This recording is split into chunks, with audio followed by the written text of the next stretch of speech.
Akashvani radio Jalandhar ਦੇ ਸਾਰੇ ਸਰੋਤਿਆਂ ਨੂੰ ਜੀ ਆਇਆਂ ਨੂੰ। ਅਸੀਂ ਅੱਜ ਇੱਕ ਅਹਿਮ ਵਿਚਾਰ ਚਰਚਾ ਦੁਆਰਾ ਆਪਣੇ ਸਰੋਤਿਆਂ ਦੇ ਰੂਬਰੂ ਹੋ ਰਹੇ ਹਾਂ, ਜਿਸ ਦਾ ਵਿਸ਼ਾ ਹੈ ਵਰਤਮਾਨ ਪੰਜਾਬੀ ਕਹਾਣੀ ਦਸ਼ਾ ਅਤੇ ਦਿਸ਼ਾ। ਅਤੇ ਮੈਂ ਡਾਕਟਰ JV ਸੇਖੋਂ, ਜੋ ਕਿ ਇਸ ਵਿਚਾਰ ਚਰਚਾ ਦਾ ਸੰਚਾਲਨ ਕਰ ਰਿਹਾ ਹਾਂ।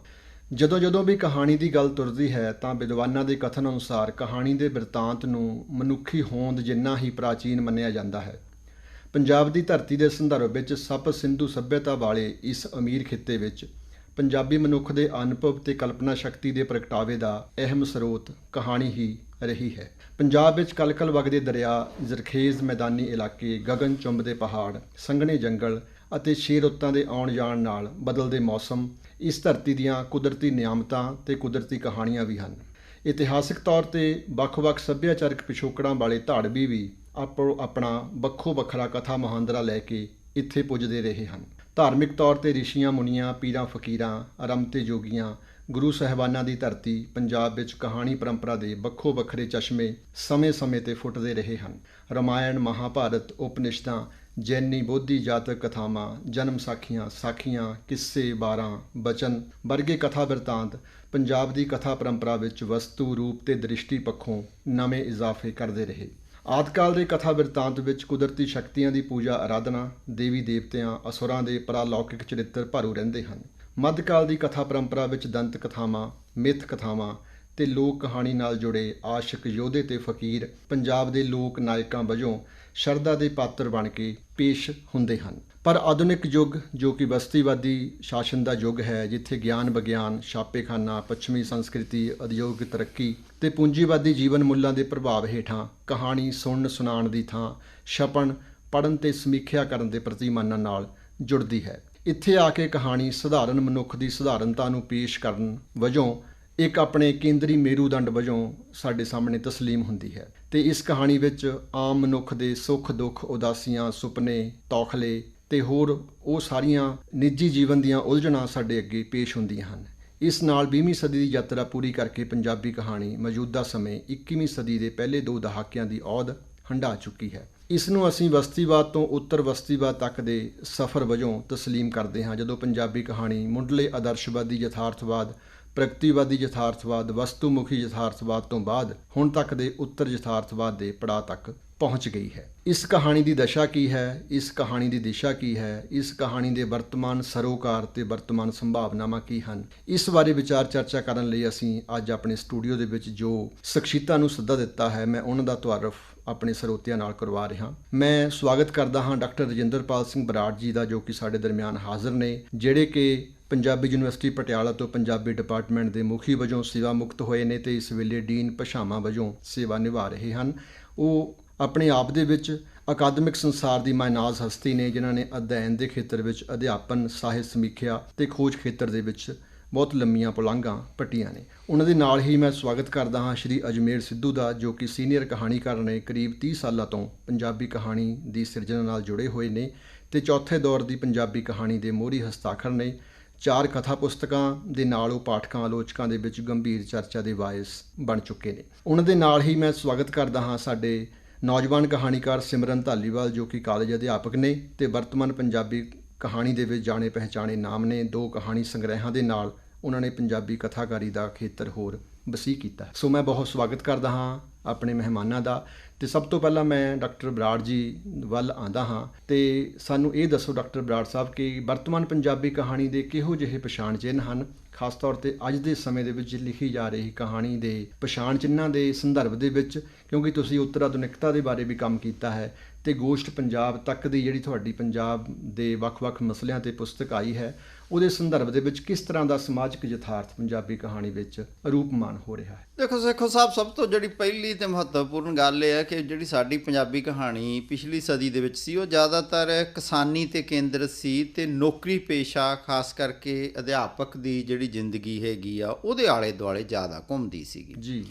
ਪਰ ਹੁਣ ਜਿਹੜੀ ਪੰਜਾਬੀ ਕਹਾਣੀ ਹੈ ਉਹਦੇ ਵਿੱਚ ਬਹੁਤ ਵੰਨ-ਸਵੰਨਤਾ ਆ ਰਹੀ ਹੈ ਜੀ ਤੇ ਉਹ ਵੰਨ-ਸਵੰਨਤਾ ਇਸ ਪ੍ਰਕਾਰ ਆ ਰਹੀ ਹੈ ਕਿ ਹੁਣ ਸਾਡੇ ਕੋਲੇ ਵਿਗਿਆਨਕ ਗਲਪ ਵੀ ਲਿਖਣ ਵਾਲੇ ਹੈਗੇ ਆ। ਜੀ ਅਜਮੇਰ ਸਿੱਧੂ ਜੀ ਆਪਣੇ ਨਾਲ ਹੀ ਬੈਠੇ ਆ, ਡੀਪੀ ਸਿੰਘ ਆ, ਅਮਨਦੀਪ ਆ। ਜੀ ਇਸੇ ਤਰ੍ਹਾਂ ਹੀ ਹੁਣ ਪਿਛਲੇ ਕੁਝ ਸਮੇਂ ਤੋਂ ਕੁਝ ਜੁਰਮ ਕਹਾਣੀਆਂ ਵੀ ਲਿਖੀਆਂ ਜਾਣੀਆਂ ਸ਼ੁਰੂ ਹੋਈਆਂ। ਸਰਬਜੀਤ ਸੋਹਲ ਨੇ ਕੁਝ ਜੁਰਮ ਕਹਾਣੀਆਂ ਲਿਖੀਆਂ ਕਿ ਪੁਲਿਸ ਕਿਵੇਂ ਕੰਮ ਕਰਦੀ ਹੈ। ਜੀ ਪ੍ਰਵਾਸ ਸਾਡੇ ਕੋਲੇ ਪਹਿਲਾਂ ਤੋਂ ਹੀ ਇੱਕ ਵਿਸ਼ਾ ਰਿਹਾ ਹੈ, ਪਰ ਹੁਣ ਪ੍ਰਵਾਸੀ ਕਹਾਣੀ ਹੈ ਜਿਹੜੀ ਉਹ ਨਵੇਂ ਪੜਾਅ 'ਤੇ ਪੁੱਜ ਗਈ ਹੈ।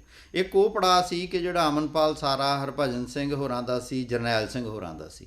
ਹੁਣ ਹਰਪ੍ਰੀਤ ਸੇਖੇ ਨਾਲ, ਹਰਜੀਤ ਅਟਵਾਲ ਨਾਲ, ਕੁਲਜੀਤ ਮਾਨ ਨਾਲ, ਪ੍ਰਵੇਸ਼ ਸੰਧੂ ਨਾਲ ਇੱਕ ਨਵੇਂ ਦੌਰ ਵਿੱਚ ਦਾਖਲ ਹੋ ਰਹੀ ਹੈ। ਇਸੇ ਤਰ੍ਹਾਂ ਹੀ ਕਿ ਨਾਰੀ ਦੀਆਂ ਸਮੱਸਿਆਵਾਂ ਦੇ ਆਲੇ ਦੁਆਲੇ ਵੀ ਬਹੁਤ ਕਹਾਣੀ ਬੁਣੀ ਜਾ ਰਹੀ ਹੈ। ਪਹਿਲਾਂ ਸਾਡੇ ਕੋਲੇ 2 ਜਾਂ 3 ਕਹਾਣੀਕਾਰ ਹੀ ਸੀ, ਚਾਹੇ ਉਹ ਵੀਨਾ ਵਰਮਾ ਸੀ, ਚਾਹੇ ਅਜੀਤ ਕੌਰ ਸੀ।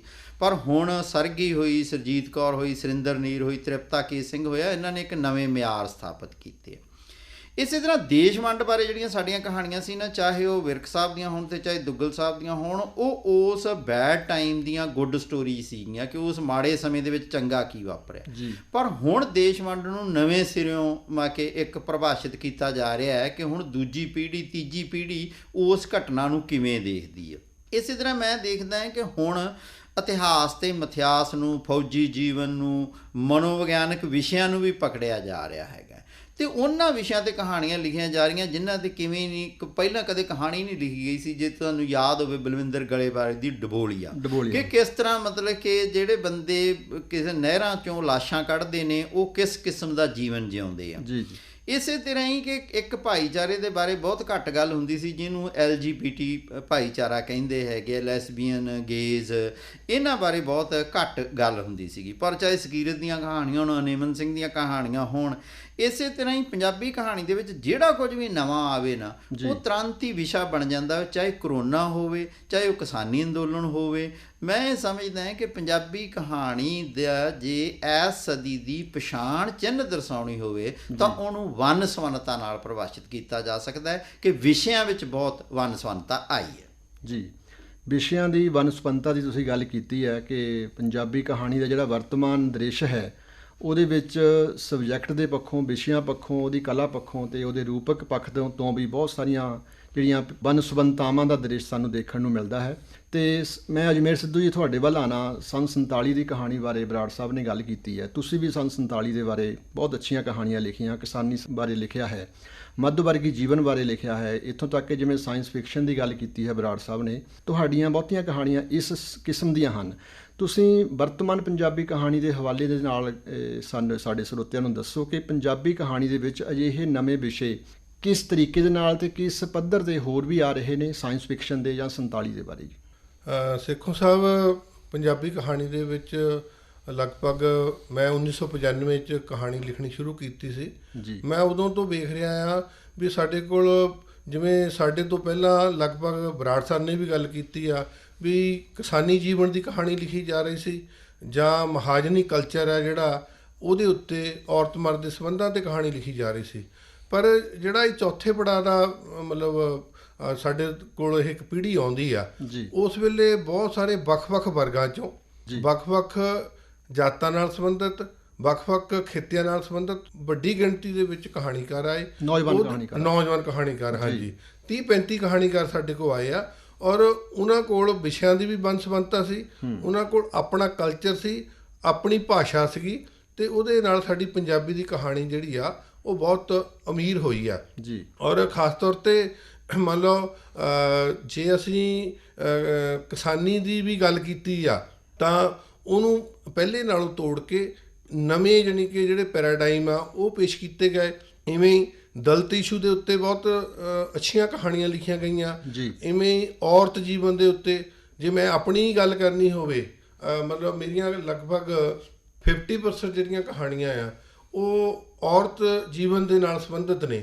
ਔਰ ਖ਼ਾਸ ਤੌਰ 'ਤੇ ਜਿਹੜੀਆਂ ਮਹਿਮੂਲਕ ਔਰਤਾਂ ਨਾਲ ਸੰਬੰਧਿਤ ਕਹਾਣੀਆਂ ਉਹ ਜ਼ਿਆਦਾ ਸਟਰੋਂਗ ਨੇ, ਚਾਹੇ ਉਹ ਇਕਬਾਲ ਹੁਸੈਨ ਮੋਇਆਨੀ ਆ, ਚਾਹੇ ਉਹ ਸ਼ਾਇਦ ਰਮੀ ਮੰਜਾਏ ਆ, ਚਾਹੇ ਖੁਸ਼ਕ ਅੱਖ ਦਾ ਖਾਬ ਵਰਗੀ, ਜੋਧਕਾ ਵਰਗੀ ਪਾਤਰ ਆ ਮੇਰੀ। ਮਤਲਬ ਇਵੇਂ ਹੀ ਹੋਰ ਕਹਾਣੀ ਆ ਤੁਹਾਡੀ। ਹਾਂ, ਥੇ ਕਹਾਣੀ ਤੁਸੀਂ ਲੈ ਸਕਦੇ ਆ। ਮਤਲਬ ਮੇਰੇ ਜਿਹੜੇ ਸਮਕਾਲੀ ਵੀ ਸੀਗੇ ਔਰ ਉਹਨਾਂ ਨੇ ਵੀ ਇਹਦੇ ਉੱਤੇ ਮਤਲਬ ਕਾਫੀ ਉਹਨਾਂ ਦਾ ਅੱਛਾ ਜਿਹੜਾ ਵਰਕ ਹੈਗਾ ਆ। ਅਤੇ ਕਿਉਂਕਿ ਉਸ ਵੇਲੇ ਅਸੀਂ ਜਿਹੜਾ ਸਾਡੇ ਕੋਲ ਆਜ਼ਾਦੀ ਦਾ ਅੰਦੋਲਨ ਹੈ, ਕ੍ਰਾਂਤੀਕਾਰੀ ਲਹਿਰਾਂ ਆ, ਉਹਨਾਂ ਦਾ ਵੀ ਅਸੀਂ ਲੈ ਕੇ ਪ੍ਰਭਾਵ ਲਿਆ, ਉੱਤੇ ਵੀ ਕਹਾਣੀ ਲਿਖਣੀ ਸ਼ੁਰੂ ਕੀਤੀ ਆ। ਇਵੇਂ ਅਸੀਂ ਕੁਝ ਬੰਦੇ ਬੇਸ਼ੱਕ ਬਹੁਤ ਗਿਣਤੀ 'ਚ ਘੱਟ ਹੈ, ਜਿਵੇਂ ਡਾਕਟਰ ਸਾਹਿਬ ਨੇ ਕਿਹਾ, ਡਾਕਟਰ DP ਸਿੰਘ ਆ, ਅਮਨਦੀਪ ਸਿੰਘ ਆ, ਮੈਂ ਆ, ਮਤਲਬ ਅਸੀਂ ਸਾਇੰਸ ਫਿਕਸ਼ਨ ਦੀਆਂ ਕਹਾਣੀਆਂ ਜਿਹੜੀਆਂ ਆ ਉਹ ਲਿਖੀਆਂ। ਪ੍ਰਵਾਸ ਬਾਰੇ ਕਾਫੀ ਅੱਛੀ ਜਿਹੜੀ ਖੂਬਸੂਰਤ ਜਿਹੜੀ ਆ ਕਹਾਣੀਆਂ ਉਹ ਮਤਲਬ ਲਿਖੀਆਂ ਨਵੇਂ ਕਹਾਣੀਕਾਰਾਂ ਨੇ ਕਾਫੀ ਉਹ 'ਚ ਵੱਡੀ ਗਿਣਤੀ ਹੈਗੀ ਆ। ਉਹ ਇਕੱਲੇ ਬਾਹਰ ਵਾਲੇ ਨਹੀਂ, ਮੰਨ ਲਓ ਮੈਂ ਬਾਹਰ ਨਹੀਂ ਹੈਗਾ, ਮੈਂ ਇੱਥੇ ਬੈਠਾ ਹੈ, ਪਰ ਮੇਰੀਆਂ ਵੀ ਬਹੁਤ ਸਾਰੀਆਂ ਕਹਾਣੀਆਂ ਹੈਗੀਆਂ ਜਿਹੜੀਆਂ ਪ੍ਰਵਾਸ ਬਾਰੇ ਹੈਗੀਆਂ ਆ। ਇਵੇਂ ਮਤਲਬ ਮੈਨੂੰ ਇਹ ਲੱਗਦਾ ਵੀ ਕਾਫੀ ਵਿਸ਼ੇ ਨੇ ਜਿਨ੍ਹਾਂ 'ਚ ਬੰਸਵੰਤਤਾ ਬਹੁਤ ਆ, ਨਵੀਆਂ ਜੁਗਤਾਂ ਵਰਤੀਆਂ ਗਈਆਂ, ਨਵੀਂ ਤਕਨੀਕ ਜਿਹੜੀ ਵਰਤੀ ਗਈ ਆ, ਅਤੇ ਭਾਸ਼ਾ ਦਾ ਵੀ ਕਾਫੀ ਜਿਹੜਾ ਆ ਉਹ ਬਦਲਾਅ ਆਇਆ ਹੈਗਾ ਆ। ਸਾਡੇ ਤੋਂ ਪਹਿਲਾਂ ਕਹਾਣੀ ਜਿਹੜੀ ਆ ਉਹ ਸੁਣਾਈ ਜਾਂਦੀ ਸੀ ਜੀ, ਜਿਹੜੀ ਸਾਡੇ ਵਾਲੀ ਪੀੜ੍ਹੀ ਆ ਉਹ ਕਹਾਣੀ ਫਿਲਮਾ ਰਹੀ ਆ, ਉਹ ਐਂ ਲੱਗ ਰਿਹਾ ਵੀ ਜਿਵੇਂ ਵਾਪਰ ਰਿਹਾ ਹੋਵੇ। ਇਸ ਕਿਸਮ ਦਾ ਜਿਹੜੀ ਨਵਾਂ ਪੜ ਜਿਹੜਾ ਉਹ ਆਇਆ ਹੈਗਾ। ਤੁਹਾਡੇ ਕਹਿਣ ਦਾ ਅਰਥ ਹੈ ਕਿ ਸਾਹਮਣੇ ਕਹਾਣੀ ਵਾਪਰਦੀ ਪਾਠਕਾਂ ਨੂੰ ਦਿਸਦੀ ਆ। ਹਾਂ ਬਿਲਕੁਲ। ਤੇ ਬਹੁਤ ਵਧੀਆ ਢੰਗ ਨਾਲ ਤੁਸੀਂ ਆਪਣੀ ਗੱਲ ਤੀਜੇ ਤੇ ਚੌਥੇ ਪੜਾਅ ਦੀ ਜਿਹੜੀ ਭਿੰਨਤਾ ਹੈ ਉਹਦੇ ਬਾਰੇ ਰੱਖੀ ਹੈ। ਸਿਮਰਨ ਧਾਲੀਵਾਲ ਸਾਹਿਬ, ਤੁਸੀਂ ਨੌਜਵਾਨ ਕਹਾਣੀਕਾਰ ਹੋ, ਸਾਡੇ ਸਰੋਤਿਆਂ ਨੂੰ ਇਹ ਦੱਸੋ ਕਿ ਤੁਸੀਂ, ਜਿਵੇਂ ਕਿ ਸਿੱਧੂ ਸਾਹਿਬ ਨੇ ਗੱਲ ਕੀਤੀ ਹੈ ਕਿ ਹੁਣ ਜਿਹੜੀ ਕਹਾਣੀ ਲਿਖਣੀ ਹੈ ਉਹ ਕਿਸੇ ਇੱਕ ਵਰਗ ਤੱਕ ਸੀਮਿਤ ਨਹੀਂ ਹੈ।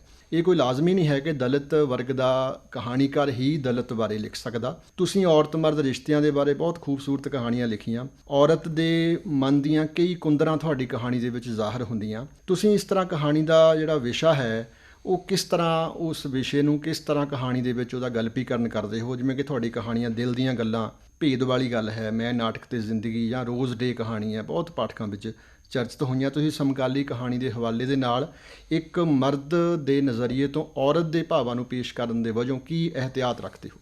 ਗੱਲ ਜਿਵੇਂ ਤੁਸੀਂ ਸੇਖੋਂ ਸਾਹਿਬ ਸ਼ੁਰੂ ਕੀਤੀ, ਮੈਨੂੰ ਇਹ ਲੱਗਦਾ ਕਿ ਜਦੋਂ ਕੋਈ ਲੇਖਕ ਲਿਖਦਾ ਤਾਂ ਉਹ ਨਾ ਤਾਂ ਕਿਸੇ ਵਿਸ਼ੇਸ਼ ਵਰਗ ਦਾ ਹੁੰਦਾ, ਔਰ ਨਾ ਹੀ ਉਹਦੇ 'ਚ ਕਿਸੇ ਤਰ੍ਹਾਂ ਦਾ ਕੋਈ ਜੈਂਡਰ ਵਾਲੀ ਗੱਲ ਹੁੰਦੀ ਆ।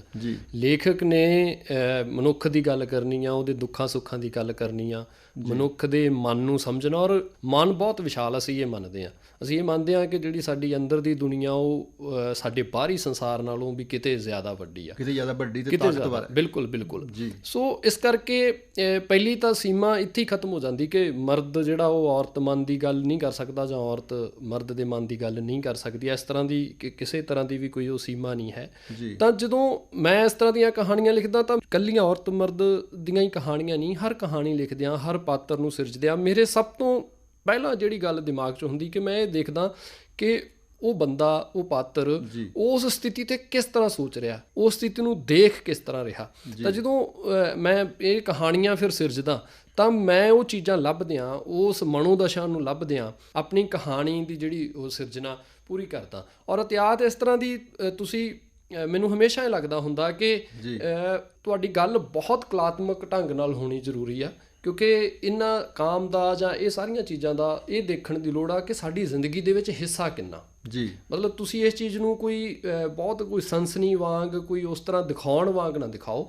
ਆਪਣੀ ਗੱਲ ਨੂੰ ਜਿੰਨੇ ਖੂਬਸੂਰਤ ਢੰਗ ਨਾਲ ਤੁਸੀਂ ਕਰ ਪਾਓਗੇ, ਤੁਹਾਡੀ ਕਲਾਕਾਰੀ, ਤੁਹਾਡੀ ਤਾਕਤ ਉਸੇ ਦੇ ਵਿੱਚ ਆ। ਤੁਸੀਂ ਕੋਈ ਗੱਲ ਬਹੁਤ ਸੋਹਣੇ ਸ਼ਬਦਾਂ ਦੇ ਵਿੱਚ ਪ੍ਰਗਟਾਓ, ਔਰ ਤੁਹਾਡਾ ਮਿਸ਼ਨ ਵੀ ਪੂਰਾ ਹੋਵੇ, ਤੁਹਾਡੀ ਗੱਲ ਕਰਨ ਦਾ ਇਰਾਦਾ ਵੀ ਪੂਰਾ ਹੋਵੇ, ਔਰ ਪਾਤਰ ਦੀ ਜਿਹੜੀ ਮਨੋਦਸ਼ਾ ਵਾ ਤੁਸੀਂ ਉਹ ਵੀ ਉਜਾਗਰ ਕਰ ਸਕੋ। ਸੋ ਮੈਂ ਇਸ ਤਰ੍ਹਾਂ ਦੀਆਂ ਚੀਜ਼ਾਂ ਨੂੰ ਧਿਆਨ 'ਚ ਰੱਖਦਾ ਕਿ ਜਿਹੜੀ ਵੀ ਤੁਸੀਂ ਗੱਲ ਕਰਨੀ ਚਾਹੁੰਦੇ ਹੋ ਉਹ ਇੰਨੇ ਖੂਬਸੂਰਤ ਔਰ ਕਲਾਤਮਕ ਢੰਗ ਦੇ ਨਾਲ ਕਰੋ ਕਿ ਪੜ੍ਹਨ ਵਾਲਾ ਉਸ ਗੱਲ ਨੂੰ ਸਮਝ ਵੀ ਜਾਵੇ, ਔਰ ਉਹਦੇ ਵਿੱਚੋਂ ਕਿਸੇ ਵੀ ਕਿਸਮ ਦੀ ਕੋਈ ਸਨਸਨੀ ਨਜ਼ਰ ਨਾ ਆਵੇ।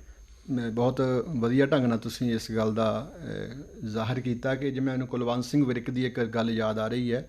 ਉਹ ਕਹਿੰਦੇ ਆ ਕਿ ਕਹਾਣੀ ਇੱਕ ਪਤੰਗ ਹੈ ਜਿਹੜਾ ਕਿ ਜ਼ਿਆਦਾ ਭਾਰ ਲੈ ਕੇ ਨਹੀਂ ਉੱਡ ਸਕਦੀ। ਕਹਿਣ ਤੋਂ ਭਾਵ ਇਹ ਹੈ ਕਿ ਕਹਾਣੀ ਦਾ ਜਿਹੜਾ ਸਬਜੈਕਟ ਹੈ ਉਹ ਵੀ ਲਾਜ਼ਮੀ ਹੈ, ਅਤੇ ਕਹਾਣੀ ਦੇ ਸਬਜੈਕਟ ਨੂੰ ਤੁਸੀਂ ਕਿਸ ਤਰ੍ਹਾਂ ਪ੍ਰਗਟਾਉਂਦੇ ਹੋ, ਕਿਉਂਕਿ ਕਹਾਣੀ ਬਹੁਤ ਸੂਖਮ ਕਲਾ ਹੈ।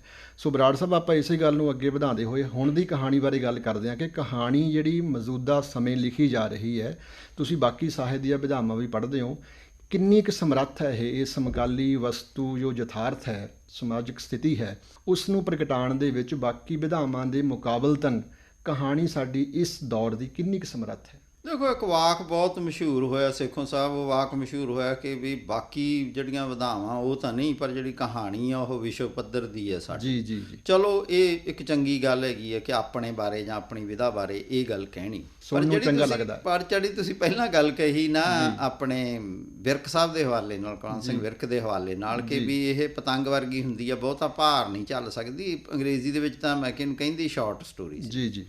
ਸਾਡੇ ਜਿਹੜੀ ਸ਼ਾਰਟ ਸਟੋਰੀ ਆ ਨਾ, ਹੌਲੀ ਹੌਲੀ ਉਹ ਲੰਮੀ ਕਹਾਣੀ ਬਣ ਗਈ। ਉਹਦੀ ਇੱਕ ਜ਼ਰੂਰਤ ਸੀਗੀ ਕਿ ਅਸੀਂ ਸਮਾਜ ਦੀਆਂ ਜ਼ਿੰਦਗੀ ਦੀਆਂ ਜਟਲਤਾਵਾਂ ਨੂੰ ਪੇਸ਼ ਕਰਨਾ ਚਾਹੁੰਦੇ ਸੀ, ਇਸ ਕਰਕੇ ਉਹ ਲੰਮੀ ਬਣ ਗਈ ਜੀ। ਉਹ ਚਾਹੇ ਮੈਂ ਕਿ ਉਹਦਾ ਮੋਢੀ ਕਹਿ ਲਓ ਜਾਂ ਉਹਦੇ ਵਿੱਚ ਜਿਹਨੇ ਪਛਾਣ ਦਿੱਤੀ, ਉਹ ਪਛਾਣ ਵਰਿਆਮ ਸਿੰਘ ਸੰਧੂ ਨੇ ਦਿੱਤੀ, ਤੇ ਉਹ ਲੰਮੀ ਕਹਾਣੀ ਮੈਂ ਕਿ ਸਾਡੇ ਪ੍ਰਵਾਨ ਹੋਣੀ ਸ਼ੁਰੂ ਹੋ ਗਈ ਜੀ। ਪਰ ਉਹਦੇ ਨਾਲ ਹੌਲੀ ਹੌਲੀ ਕੀ ਹੋ ਗਿਆ ਕਿ ਇੱਕ ਨੁਕਸਾਨ ਵੀ ਹੋਣਾ ਸ਼ੁਰੂ ਹੋ ਗਿਆ ਕਿ ਕਹਾਣੀ ਚੋਂ ਕਹਾਣੀ ਨਿਕਲ ਗਈ, ਕਹਾਣੀ ਖਤਮ ਹੋ ਗਈ। ਜਿਹੜਾ ਸੀ ਨਾ ਪੁਰਾਣੀ ਕਹਾਣੀ ਦੇ ਪਛਾਣ ਚਿੰਨ੍ਹ ਸੀਗੇ ਕਿ ਉਤਸੁਕਤਾ ਹੋਊਗੀ, ਅਚੰਭਾ ਹੋਊਗਾ, ਲਕਾਵਾ ਹੋਊਗਾ, ਉਹ ਸਾਰਾ ਕੁਝ ਹੀ ਘਟ ਗਿਆ ਜੀ। ਵਾਧੂ ਵੇਰਵੇ ਤੇ ਵਾਧੂ ਜਾਣਕਾਰੀ ਬਾਹਲੀ ਭਾਰੂ ਹੋਣ ਲੱਗੀ ਹੈ ਜੀ। ਉਹਦੇ ਨਾਲ ਲੰਮਾ ਆਕਾਰ ਆ ਜਿਹੜਾ ਉਹ ਇੱਕ ਤਰ੍ਹਾਂ ਦਾ ਪ੍ਰਵਾਨਗੀ ਦੀ ਗਰੰਟੀ ਬਣ ਗਿਆ ਕਿ ਜੇ ਅਸੀਂ ਲੰਮੀ ਕਹਾਣੀ ਲਿਖਾਂਗੇ ਤਾਂ ਅਸੀਂ ਵਧੇਰੇ ਪ੍ਰਮਾਣ ਪਾਵਾਂਗੇ।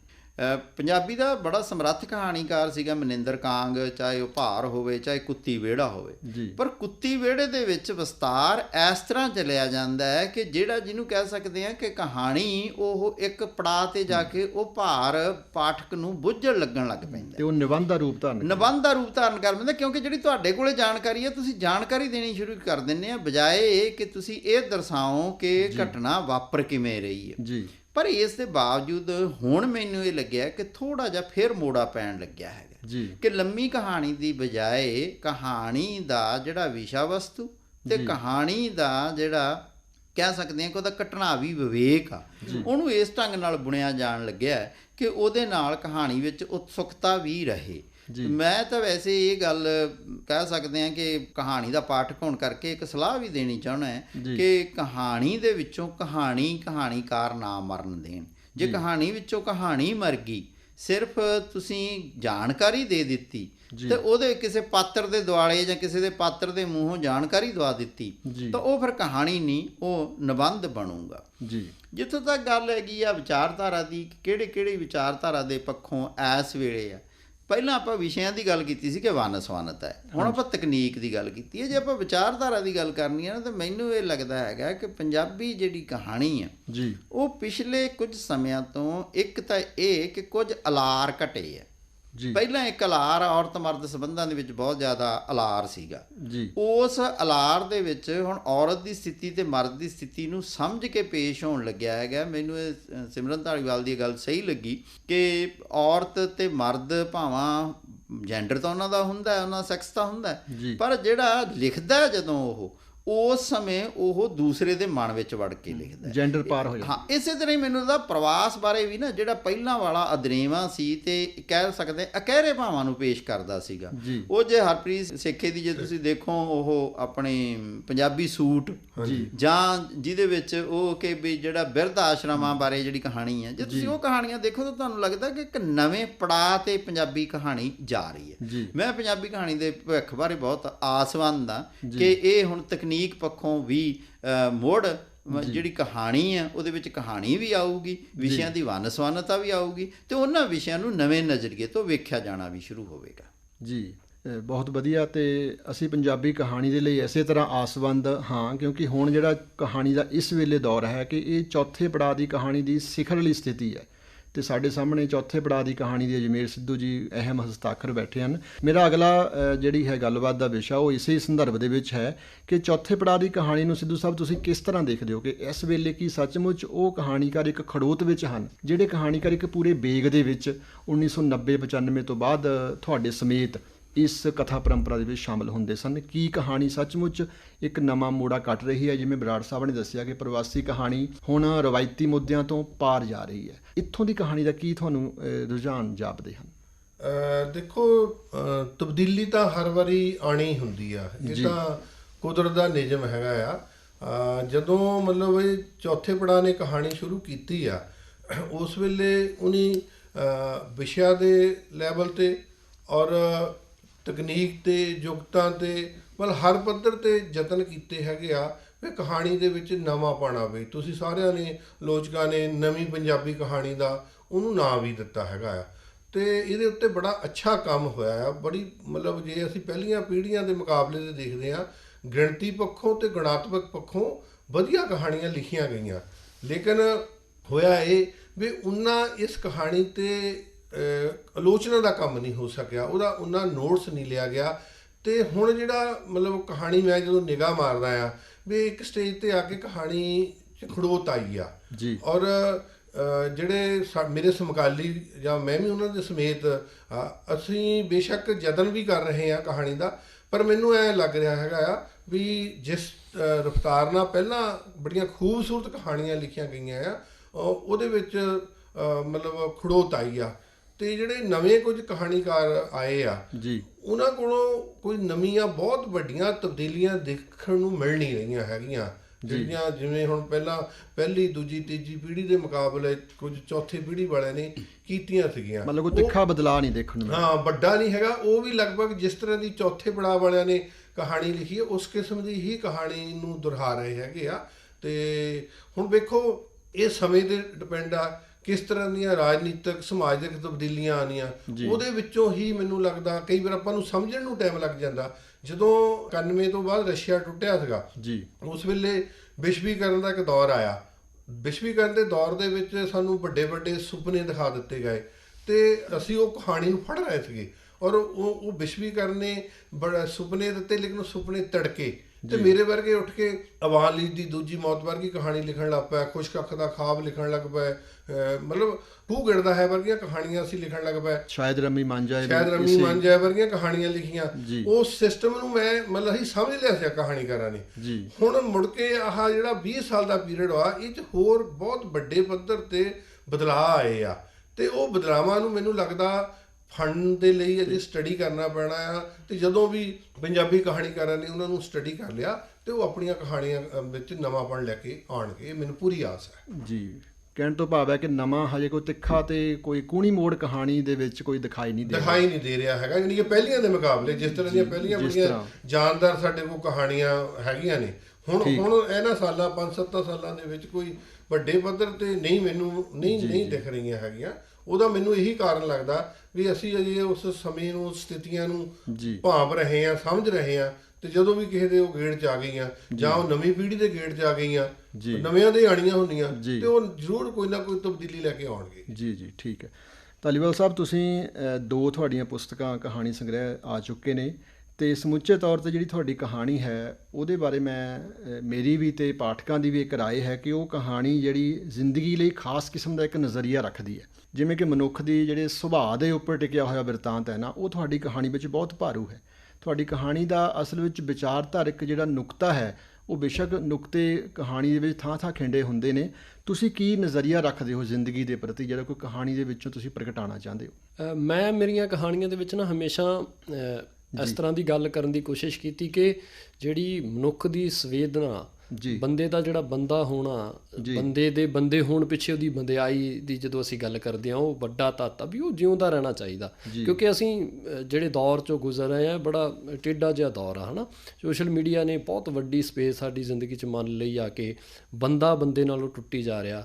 ਤੁਸੀਂ ਦੇਖੋ ਕਿ ਅਸੀਂ ਜਦੋਂ 10 ਜਾਣੇ ਵੀ ਕਿਸੇ ਥਾਂ ਬੈਠੇ ਹੁੰਦੇ ਆ ਤਾਂ ਅਸੀਂ ਆਪਣੇ ਫੋਨ ਦੇ ਸੰਸਾਰ 'ਚ ਗਵਾਚੇ। ਸੋਸ਼ਲ ਮੀਡੀਆ ਦਾ ਬਹੁਤ ਮਾੜਾ ਅਸਰ ਪਿਆ। ਔਰ ਜਿਹੜਾ ਤੁਹਾਡੀ ਪਹਿਲੀ ਗੱਲ ਸੀਗੀ ਉਹਦੇ ਨਾਲ ਵੀ ਇਹ ਗੱਲ ਜੁੜਦੀ ਆ ਕਿ ਹੁਣ ਜਿਹੜਾ ਲਿਖਣ ਵਾਲਾ ਨਾ ਕਿ ਵੀ ਇੱਕ ਨਵਾਂ ਰੁਝਾਨ ਪੈਦਾ ਹੋ ਗਿਆ, ਇੱਕ ਸਾਹਿਤ ਉਸ ਪਾਸੇ ਵੀ ਚੱਲਣ ਲੱਗ ਗਿਆ। ਉਹਦੇ ਤੋਂ ਬਹੁਤ ਲੇਖਕ ਆਉਣ ਲੱਗ ਗਏ। ਜਿਹੜਾ ਉਹ ਸਾਡੇ ਵੇਲਿਆਂ ਦਾ ਅਭਿਆਸ ਸੀਗਾ ਰਸਾਲਿਆਂ 'ਚ ਛਪਣ ਵਾਲਾ, ਉਹ ਬਿਲਕੁਲ ਬਦਲ ਗਿਆ ਇੱਕ ਤਰੀਕਾ। ਤਾਂ ਸੋ ਜਦੋਂ ਇਸ ਤਰ੍ਹਾਂ ਦੀਆਂ ਸਥਿਤੀਆਂ ਨੇ ਨਾ ਕਿ ਬਹੁਤ ਤੇਜ਼ੀ ਦੇ ਨਾਲ ਚੀਜ਼ਾਂ ਹੋਣ ਲੱਗ ਗਈਆਂ, ਬੰਦਾ ਬੰਦੇ ਦੇ ਨਾਲੋਂ ਟੁੱਟ ਗਿਆ। ਨੇੜੇ ਬੈਠੇ ਬੰਦੇ ਨੂੰ ਤੁਸੀਂ ਸਮਝ ਨਹੀਂ ਰਹੇ, ਦੂਰ ਕਿਤੇ 300 ਕਿਲੋਮੀਟਰ ਕੋਈ ਦੂਰ ਬੈਠਾ, ਤੁਸੀਂ ਉਹਦੇ ਨਾਲ ਜੁੜੇ ਹੋਏ ਆ ਆਪਣੀ ਚੈਟ ਦੇ ਰਾਹੀਂ। ਤਾਂ ਉਦੋਂ ਪਤਾ ਨਹੀਂ ਕਿਉਂ ਸਾਡੇ ਅੰਦਰੋਂ ਉਸ ਤਰ੍ਹਾਂ ਦੀ ਸੰਵੇਦਨਾ, ਇੱਕ ਨਾਤਾ ਮੁੱਕਦਾ ਪਿਆ। ਤਾਂ ਮੇਰੇ ਜ਼ਿਹਨ 'ਚ ਹਮੇਸ਼ਾ ਇਹ ਗੱਲ ਰਹਿੰਦੀ ਹੈ ਔਰ ਮੈਂ ਹਮੇਸ਼ਾ ਆਪਣੇ ਪਾਤਰਾਂ ਦੇ ਰਾਹੀਂ, ਆਪਣੀਆਂ ਕਹਾਣੀਆਂ ਦੇ ਰਾਹੀਂ ਹਮੇਸ਼ਾ ਇਹ ਕੋਸ਼ਿਸ਼ ਕਰਦਾ ਹੁੰਦਾ ਕਿ ਉਹ ਸੰਵੇਦਨਾ ਜਿਉਂਦੀ ਰਹਿਣੀ ਜ਼ਰੂਰੀ ਹੈ। ਕਿਉਂਕਿ ਮਨੁੱਖ ਹੋਣਾ ਉਹਦੀ ਮਨੁੱਖਤਾ ਦੇ ਨਾਲ, ਉਹਦੀ ਬੰਦਿਆਈ ਦੇ ਨਾਲ ਜੁੜਿਆ ਹੋਇਆ। ਜੇ ਤੁਹਾਡੇ ਅੰਦਰੋਂ ਅਸੀਂ ਜਦੋਂ ਕਿਸੇ ਨੂੰ ਮਿੱਠੀ ਜਿਹੀ ਝਿੜਕ ਵੀ ਮਾਰਦੇ ਹਾਂ ਤਾਂ ਅਸੀਂ ਕਹਿੰਦੇ ਹਾਂ ਬੰਦਾ ਬਣ ਜਾ, ਠੀਕ। ਤਾਂ ਉਹ ਅਸੀਂ ਕਿਹੜਾ ਬੰਦਾ ਬਣਾਉਣ ਦੀ ਗੱਲ ਕਰਦੇ, ਕਿਉਂਕਿ ਉਹ ਬੰਦਾ ਉਹਦੇ ਗੁਣਾਂ ਕਰਕੇ ਆ। ਸੋ ਮੈਨੂੰ ਇਹ ਹਮੇਸ਼ਾ ਹੀ ਲੱਗਦਾ ਹੁੰਦਾ ਕਿ ਉਹਦੇ ਅੰਦਰ ਉਸ ਤਰ੍ਹਾਂ ਦੀ ਸੰਵੇਦਨਾ, ਉਹਦੇ ਉਹ ਗੁਣ ਜਿਉਂਦੇ ਰਹਿਣੇ ਚਾਹੀਦੇ। ਉਹ ਜਿਉਂਦੇ ਰਹਿਣੇ ਚਾਹੀਦੇ। ਉਦੇਸ਼ ਵੀ ਇਹੀ ਹੈ ਕਿ ਮਨੁੱਖ ਨੂੰ ਮਨੁੱਖਤਾ ਦੇ ਨਾਲ। ਤਾਂ ਮੈਂ ਆਪਣੀਆਂ ਕਹਾਣੀਆਂ ਦੇ ਰਾਹੀਂ ਹਮੇਸ਼ਾ ਉਸ ਗੱਲ ਤੇ ਕਿਸੇ ਨਾ ਕਿਸੇ ਤਰੀਕੇ ਦੇ ਨਾਲ ਉਸ ਪਾਸੇ ਗੱਲ ਲਿਜਾ ਕੇ, ਉਸ ਢੰਗ ਨਾਲ ਗੱਲ ਕਰਕੇ ਮੈਨੂੰ ਲੱਗਦਾ ਹੁੰਦਾ ਕਿ ਉਹ ਇੱਕ ਮੇਰੀ ਗੁਣ ਆ ਬੰਦੇ ਦਾ, ਉਹ ਜਿਉਂਦਾ ਰਹਿਣਾ ਜ਼ਰੂਰੀ ਹੈ। ਬਰਾੜ ਸਾਹਿਬ, ਅਸੀਂ ਆਪਣੇ ਇਸ ਪ੍ਰੋਗਰਾਮ ਦੇ ਆਖਰ ਦੇ ਵਿੱਚ ਜਿਵੇਂ ਕਿ ਗੱਲ ਕੀਤੀ ਧਾਲੀਵਾਲ ਸਾਹਿਬ ਨੇ ਕਿ ਜਿਹੜਾ ਸੋਸ਼ਲ ਮੀਡੀਆ ਦਾ ਯੁੱਗ ਹੈਗਾ, ਇਸ ਨੇ ਮਨੁੱਖ ਨੂੰ ਮਨੁੱਖ ਨਾਲ ਜੋੜਿਆ ਨਹੀਂ, ਸਗੋਂ ਤੋੜਿਆ ਹੈ। ਅਸੀਂ ਵੀ ਦੇਖ ਰਹੇ ਹਾਂ ਕਿ ਬਹੁਤ ਧੜਾ ਧੜ ਪੋਸਟਾਂ ਪੈਂਦੀਆਂ ਨੇ ਸਾਹਿਤ ਸੰਬੰਧੀ, ਸਾਹਿਤ ਦੀ ਰਚਨਾ ਦੇ ਬਾਰੇ, ਕਹਾਣੀ ਦੇ ਬਾਰੇ, ਉਹਦੇ ਪ੍ਰਤੀਕਰਮ ਵੀ ਬਹੁਤ ਤੁਰੰਤ ਮਿਲਦੇ ਨੇ। ਉਹ ਇੱਕ ਪੁਰਾਣੀ ਸੰਵਾਦ ਦੀ ਪਰੰਪਰਾ ਸੀਗੀ ਪੰਜਾਬੀ ਆਲੋਚਨਾ ਦੇ ਵਿੱਚ, ਕਹਾਣੀ ਦੇ ਵਿੱਚ, ਉਹ ਤੁਹਾਨੂੰ ਲੱਗਦਾ ਕਿਤੇ ਖਤਮ ਹੋ ਰਹੀ ਹੈ? ਜਿਹੜੀ ਮੁੱਢਲੇ ਤੌਰ ਤੇ ਨਾ ਮਨੁੱਖ ਦੇ ਸੰਚਾਰ ਦੇ ਵਿੱਚ ਜਿਹੜੀ ਮੌਖਿਕਤਾ ਸੀਗੀ, ਔਰੈਲਿਟੀ, ਉਹ ਪ੍ਰਮੁੱਖ ਸੀਗੀ ਜੀ। ਉਸ ਤੋਂ ਬਾਅਦ ਜਦੋਂ ਲਿਖਤ ਆਈ ਤਾਂ ਲਿਖਤ ਪ੍ਰਮੁੱਖ ਹੋ ਗਈ ਤੇ ਜਿਹੜੀ ਮੌਖਿਕਤਾ ਉਹ ਪਿੱਛੇ ਚਲੀ ਗਈ ਜੀ। ਉਹਦੇ ਨਾਲ ਕੀ ਹੈ ਕਿ ਕਹਾਣੀ ਹੈ ਜਿਹੜੀ ਉਹ ਸੁਣਾਉਣ ਦੀ ਬਜਾਏ ਲਿਖਣ ਦੀ ਗੱਲ ਹੋ ਗਈ ਜੀ। ਪਰ ਜਿਸ ਦੌਰ ਵਿੱਚ ਅਸੀਂ ਹੁਣ ਗੁਜ਼ਰ ਰਹੇ ਹਾਂ, ਇਸ ਦੌਰ ਵਿੱਚ ਜਿਹੜੇ ਚਿੰਨ੍ਹ ਜਾਂ ਬਿੰਬ ਜਾਂ ਇਮੇਜ ਆ ਜਿਹੜੇ, ਉਹ ਪ੍ਰਧਾਨ ਹੋ ਗਏ, ਜਿਹਨੂੰ ਕਹਿੰਦੇ ਆ ਦ੍ਰਿਸ਼ ਪ੍ਰਧਾਨ ਹੋ ਗਿਆ। ਦ੍ਰਿਸ਼ ਪ੍ਰਧਾਨ ਹੋਣ ਨਾਲ ਕੀ ਹੋਇਆ ਕਿ ਇਹਦੇ ਨਾਲ ਜਿਹੜੀ ਸਾਡੀ ਪੁਰਾਣੀ ਮੌਖਿਕਤਾ ਸੀ, ਜਿਹਦੇ ਵਿੱਚ ਬੰਦਾ ਗੱਲ ਸੁਣਾਉਂਦਾ ਸੀ, ਦੂਜੇ ਬੰਦੇ ਕਲਪਨਾ ਕਰਦੇ ਸੀ ਕਿ ਇੰਜ ਵਾਪਰਿਆ ਹੋਵੇ, ਉਹ ਵੀ ਖਤਮ ਹੋ ਗਈ। ਤੇ ਜਿਹੜਾ ਲਿਖਤ ਦਾ ਜ਼ੋਰ ਸੀ ਉਹ ਵੀ ਖਤਮ ਹੋ ਗਿਆ ਕਿ ਲਿਖਤ ਦੇ ਵਿੱਚੋਂ ਵਿਅਕਤੀ ਨੇ ਖੁਦ ਆਪਣਾ ਸੰਸਾਰ ਸਿਰਜਣਾ।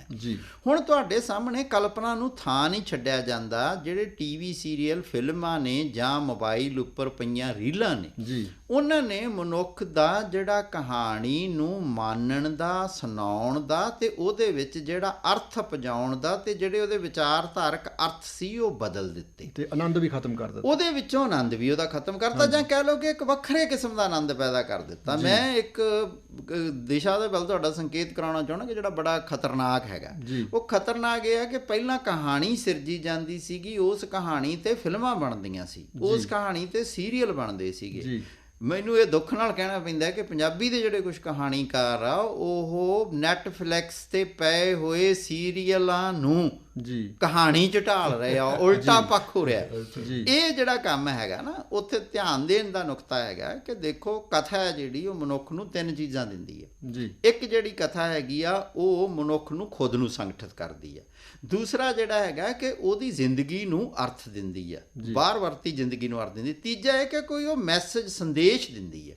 ਉਹ ਜਿਹੜਾ ਸੰਦੇਸ਼ ਦੇਣ ਵਾਲਾ ਕੰਮ ਆ, ਉਹਦੀ ਥਾਂ ਤੇ ਮਨੋਰੰਜਨ ਹਾਵੀ ਹੋ ਰਿਹਾ। ਤੇ ਕਹਾਣੀਕਾਰਾਂ ਸਿਰ ਇੱਕ ਵੱਡੀ ਜ਼ਿੰਮੇਵਾਰੀ ਆ ਕਿ ਉਹ ਨਵੀਆਂ ਕਥਾ ਕਹਾਣੀਆਂ ਸਿਰਜਣ ਕਿ ਜਿਹੜੀ ਅੱਜ ਦੀ ਨੌਜਵਾਨ ਪੀੜ੍ਹੀ ਨੂੰ ਆਪਣੇ ਨਾਲ ਜੋੜ ਵੀ ਸਕਣ। ਮੈਂ ਬਹੁਤਾ ਮਾਧਿਅਮ ਤੇ ਜ਼ੋਰ ਨਹੀਂ ਦਿੰਦਾ ਕਿ ਕੀ ਉਹ ਮੌਖਿਕਤਾ ਨਾਲ ਜਾਂ ਲਿਖਤ ਨਾਲ ਜਾਂ ਦ੍ਰਿਸ਼ ਨਾਲ, ਪਰ ਕਹਾਣੀਆਂ ਉਹ ਵਿਅਕਤੀ ਸਿਰਜੇ ਕਿ ਜਿਹਦੇ ਨਾਲ ਲੋਕਾਂ ਦੀ ਵਿਚਾਰਧਾਰਾ ਨੂੰ ਉਹ ਇੱਕ ਮੋੜ ਦੇ ਸਕਣ ਤੇ ਇੱਕ ਚੰਗਾ ਮੋੜ ਦੇ ਸਕਣ। ਨਹੀਂ ਤੇ ਇਹ ਕਿ ਜਿਹੜਾ ਵਿਅਕਤੀ ਆ ਉਹ ਕੰਜ਼ਿਊਮਰ, ਖਪਤਕਾਰ ਬਣ ਕੇ ਰਹਿ ਜਾਊਗਾ, ਇੱਕ ਮਸ਼ੀਨ ਵਾਂਗ ਵਿਹਾਰ ਕਰੂਗਾ। ਉਸ ਨੂੰ ਜੇ ਅਸੀਂ ਮਨੁੱਖ ਬਣਾਉਣਾ ਹੈ ਤਾਂ ਉਹਦੇ ਲਈ ਕਥਾ ਕਹਾਣੀਆਂ ਦੀ ਬਹੁਤ ਲੋੜ ਹੈ। ਬਹੁਤ ਬਹੁਤ ਧੰਨਵਾਦ ਬਰਾੜ ਸਾਹਿਬ। ਤੇ ਸਾਡੇ ਇਸ ਸਟੂਡੀਓ ਵਿੱਚ ਤੁਹਾਡੇ ਇੱਥੇ ਕਦਮ ਪਏ ਡਾਕਟਰ ਰਜਿੰਦਰਪਾਲ ਬਰਾੜ ਜੀ ਤੇ ਸ਼੍ਰੀ ਅਜਮੇਰ ਸਿੱਧੂ ਜੀ, ਸਾਡੇ ਸੀਨੀਅਰ ਕਹਾਣੀਕਾਰ, ਤੇ ਸਿਮਰਨ ਧਾਲੀਵਾਲ ਜੀ। ਤੁਸੀਂ ਸਾਰਿਆਂ ਨੇ ਸਾਡੇ ਸਟੂਡੀਓ ਦੇ ਵਿੱਚ ਆ ਕੇ ਸਮਕਾਲੀ ਪੰਜਾਬੀ ਕਹਾਣੀ ਦੀ ਜੋ ਦਸ਼ਾ ਹੈ ਤੇ ਜੋ ਦਿਸ਼ਾ ਹੈ ਤੇ ਇਸ ਕਹਾਣੀ ਦੀਆਂ ਕੀ ਸੰਭਾਵਨਾਵਾਂ ਹਨ, ਇਸ ਕਹਾਣੀ ਦੇ ਵਰਤਮਾਨ ਸਰੋਕਾਰ ਕੀ ਹਨ, ਉਹਦੇ ਬਾਰੇ ਬਹੁਤ ਗੰਭੀਰ ਚਰਚਾ ਦੇ ਵਿੱਚ ਹਿੱਸਾ ਲਿਆ। ਅਸੀਂ ਆਪ ਜੀ ਦੇ ਬਹੁਤ ਬਹੁਤ ਧੰਨਵਾਦੀ ਹਾਂ। ਮਿਹਰਬਾਨੀ, ਸ਼ੁਕਰੀਆ ਜੀ।